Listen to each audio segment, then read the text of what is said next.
એક સાહેબનો બહુ સરસ દાખલો છે, નામ હું ભૂલી ગયો છું, બીજી વાર ગોતીને લેતો આવીશ. પણ આ તમારે સ્વયં શિક્ષક દિન આવે ને, એવો એનો અદ્ભુત પ્રસંગ જ્યારે મેં વાંચ્યો, ઘણો વખત થઈ ગયો હતો, ત્યારે મને બહુ આનંદ આવ્યો. કેટલા છોકરાઓ તેજસ્વી અમુક હોય છે.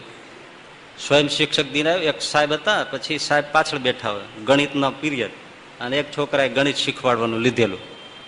એટલે પાટિયામાં આ બધા છોકરાઓ બેસી ગયા હોય, એ જ શિક્ષકો વિદ્યાર્થી થઈને ઊભો હોય, મળ્યો ગણવા દાખલા, ગણાવવા માંડ્યો, છોકરાઓને શીખવાડવા માંડ્યો.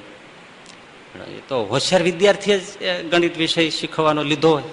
સાહેબે આમ આમ એકદમ ખુશ થાય, પાછળ બેઠા બેઠા છેલ્લે મલકે.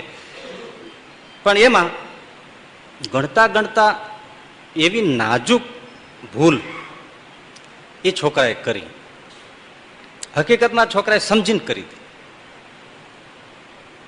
એ જેવી એને થોડી ભૂલ કરી અને પેલા સાહેબ થી રેવાયું નહીં.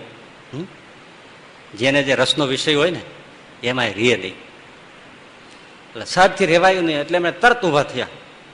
એટલે કીધું ભાઈ બેટા, એને સાહેબ કે સાહેબ જો પેલી ભૂલ છે, એ ભૂલ છે એમ કીધું. અને એ શિક્ષક પોતે જ ક્યારેક સમજીને ભૂલ કરતા છોકરાઓને માપવા માટે.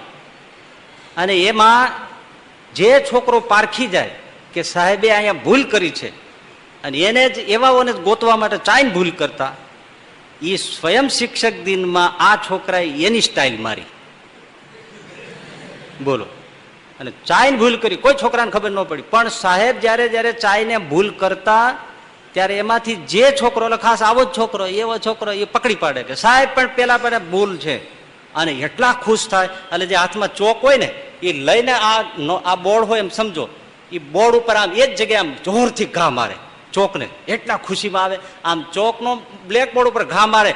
આનું નામ મગજ કહેવાય. એવા ખુશ થાય. શું કહેવાય? આનું નામ, હા એમ નારીમાં આનું નામ મગજ કહેવાય. અને આ જ દિવસે સાહેબે કીધું સાહેબ ત્યાં તમે ભૂલ છે ને, બોલો છોકરે એ સ્ટાઇલ થી સ્ટોક દાદે, આનું નામ મગજ કહેવાય. સાહેબ દોડીને ભેટી પીડ્યા, બોલો.